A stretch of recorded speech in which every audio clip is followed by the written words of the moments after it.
ओम शांति। पुस्तक पठन श्रीमद् भगवत गीता रहस्य। लेखक ब्रह्मा कुमार सुधांशु शेखर मिश्रा। पंचम अध्याय। अति सूक्ष्म रूप होइथिबारु आत्मा को स्थूल चक्षु द्वारा देखि हुए नहीं। तेणु देह अभिमानग्रस्त अज्ञान लोके आत्मा किपरि तार शरीर त्याग करे किंबा कि प्रकारे भूत प्रकृतिर त्रिगुणात्मक त्रिगुणाधीन होई शरीर धारण करी जीवन जापन करे ए कथा बुझी पारती नहीं। कारण आत्मज्ञाननिष्ठ ज्ञानी लोके ही ज्ञान चक्षु बुद्धि द्वारा आत्मा को देखि पारती।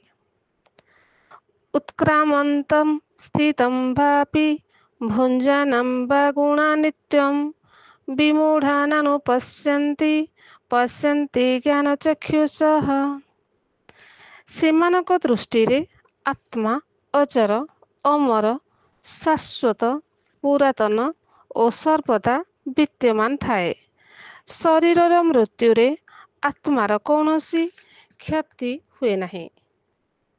न जायते म्रियते वा कदाचिन् नायं भुक्त्वा भविता वा भूयम् अजो नित्यः शाश्वत अयं पुराणो न हन्यते हन्यमाने शरीरे। ଏହି ଆତ୍ମା ଅଛେଦ୍ୟ ଏବଂ ଅକ୍ଲେଦ୍ୟ ଅଟେ। ଏହାକୁ ପୋଡ଼ି ଦିଆଯାଇପାରିବ ନାହିଁ କିମ୍ବା ଶୁଷ୍କ କରି ଦିଆଯାଇପାରିବ ନାହିଁ। ଏହା ଚିରନ୍ତନ ସମସ୍ତ ଜୀବରେ ବ୍ୟାପକ ଅପରିବର୍ତ୍ତନୀୟ ସ୍ଥାଣୁ ଏବଂ ସନାତନ ଅଟେ।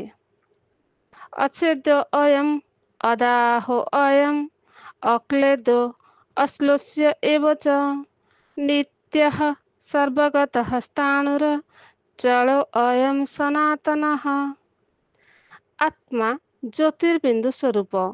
ତେଣୁ କୁହାଯାଇଛି ଯେ ଏହା ଅଚିନ୍ତ୍ୟ ଅର୍ଥାତ୍ ସୂକ୍ଷ୍ମାତି ସୂକ୍ଷ୍ମ ଅଥବା ମନ ଦ୍ୱାରା ଅଗ୍ରାହ୍ୟ ଇନକନଭିନ୍ସିବଲ୍, ଅବ୍ୟକ୍ତ ଅପରିବର୍ତ୍ତନୀୟ ଏବଂ ଅଚଳ ସ୍ଥିର ଅଟେ। ବିନ୍ଦୁ ପଏଣ୍ଟ ହିଁ ଅଛେଦ୍ୟ ଅମର ଏବଂ ଅବିନାଶୀ ଅଟେ। ଏହା ବିଭୁ ବା ସର୍ବବ୍ୟାପକ ନୁହେଁ। ଅବ୍ୟକ୍ତ ଅୟମ୍ ଅଚିନ୍ତ୍ୟ ଅୟମ୍ ଅବିକାର୍ଯ୍ୟ ଅୟମ୍ ଉଚ୍ୟତେ। ଆତ୍ମାର ଉପସ୍ଥିତ ହେତୁ ସମଗ୍ର ଶରୀରରେ ଚୈତନ୍ୟତା ଥିଲେ ମଧ୍ୟ ଏହା ସମସ୍ତ ଶରୀରରେ ବ୍ୟାପକ ନୁହେଁ। ଆକାଶରେ ସୂର୍ଯ୍ୟ ଏକ ସ୍ଥାନରେ ସ୍ଥିର ରହି ଯେପରି ପୃଥିବୀକୁ ପ୍ରକାଶିତ କରୁଛି, ସେପରି ଆତ୍ମା ମଧ୍ୟ ଭ୍ରୁକୁଟିରେ ବିରାଜମାନ ହୋଇ ଦେହକୁ ଚୈତନ୍ୟ ପ୍ରଦାନ କରୁଛି।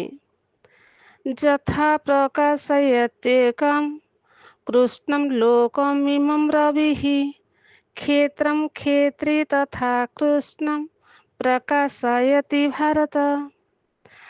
ହଠ ଯୋଗୀମାନେ ଭ୍ରୁକୁଟିରେ ଆଜ୍ଞା ଚକ୍ରରେ ଅବସ୍ଥିତ ସ୍ୱୀକାର କରନ୍ତି। ଏଠାରୁ ଆତ୍ମା ସମସ୍ତ କର୍ମେନ୍ଦ୍ରିୟକୁ ଆଦେଶ ପ୍ରେରଣ କରେ। ଶରୀର ବିଜ୍ଞାନୀମାନେ ଏଠାରେ ପୀୟୁଷ ଗ୍ରନ୍ଥି ପିଟ୍ୟୁଟାରୀ ଗ୍ଲାଣ୍ଡର ଅସ୍ତିତ୍ୱ ସ୍ୱୀକାର କରନ୍ତି। ଏହି ପୀୟୁଷ ଗ୍ରନ୍ଥି ଶରୀରର ଗ୍ରନ୍ଥି ସମୂହକୁ ନିୟନ୍ତ୍ରିତ କରେ। ତେଣୁ ଏହା ମହତ୍ୱପୂର୍ଣ୍ଣ ଅଟେ। ଏଠାରେ ଆତ୍ମା ଲଘୁ ମସ୍ତିଷ୍କ ସେରେବେଲମ୍ ତଥା ବୃହତ ମସ୍ତିଷ୍କ ସେରେବ୍ରମ୍ ସହିତ ସଂଯୁକ୍ତ ହୋଇଥାଏ ଏବଂ ହାଇପୋଥଲାମସ୍ ଦ୍ୱାରା ସମସ୍ତ ସ୍ନାୟୁମଣ୍ଡଳ motor nerves and sensory nerves ଦ୍ୱାରା କାର୍ଯ୍ୟ କରେ ଏବଂ ଅନୁଭବ କରେ। ତେଣୁ ଆତ୍ମାକୁ ହୃଦୟରେ ସ୍ଥିତ ବୋଲି ଯେଉଁମାନେ କହନ୍ତି, ତାହା ଠିକ୍ ନୁହେଁ। କାରଣ ହୃଦୟ ପିଣ୍ଡକୁ ଶଲ୍ୟ ଚିକିତ୍ସା ଦ୍ୱାରା ସ୍ଥାନାନ୍ତରିତ କରି ତା ସ୍ଥାନରେ ନୂଆ ହୃଦୟ ଆରୋପିତ କରାଯାଇପାରେ। ଆତ୍ମା ଭ୍ରୁକୁଟିରେ ସ୍ଥିତ ହେବା ହେତୁ ଅନ୍ତ ସମୟରେ ଯୋଗୀମାନେ ସମସ୍ତ ଚେତନା ଶକ୍ତିକୁ ସ୍ଥିର କରି ଅବିଚଳିତ ମନସ୍ଥିତିରେ ପରମାତ୍ମାକୁ ସ୍ମରଣ କରିଥାନ୍ତି। ଏହା ହେଉଛି ପରମାତ୍ମାନୁଭୂତିର ସହଜ ଓ ନିଶ୍ଚିତ ପନ୍ଥା। प्रयाणकाले मनस्स अचलेनं भक्त्यां युक्तो योगबलेनं चैव भ्रुवोमध्ये प्राणमावेश्य सम्यक् सत् सतं परं पुरुषं मुपेति दिव्यम्। କେବଳ ବିଶ୍ୱାସ କରନ୍ତି ଯେ ସମଗ୍ର ବିଶ୍ୱରେ ଏକମାତ୍ର ଆତ୍ମା ଅଛି। ଏହା ଠିକ୍ କଥା ନୁହେଁ। ପ୍ରତ୍ୟେକ ଶରୀରରେ ଥିବା ଆତ୍ମା ଭିନ୍ନ ଭିନ୍ନ ଅଟେ। ନିଜ କର୍ମଫଳ ଅନୁସାରେ ଆତ୍ମା ସ୍ତ୍ରୀ ବା ପୁରୁଷ, ଧନୀ ବା ଦରିଦ୍ର ହୋଇ ଶରୀର ଧାରଣ କରେ। ଆତ୍ମାର ନିଜ ଅସ୍ତିତ୍ୱ ହେଉଛି ଅନାଦି, ନିତ୍ୟ ଏବଂ ଅବିନାଶୀ। ଶରୀର ବିନାଶ ହୁଏ। ଅନ୍ତବନ୍ତ ଇମେଂ ଦେହା ନିତ୍ୟସ୍ୱକ୍ତଂ ଶରୀରିଣଃ ଅନାଶୀନୋ ଅପ୍ରମେୟସ୍ୟ ତସ୍ମାତ୍ ଯୁଧ୍ୟସ୍ୟ ଭାରତ।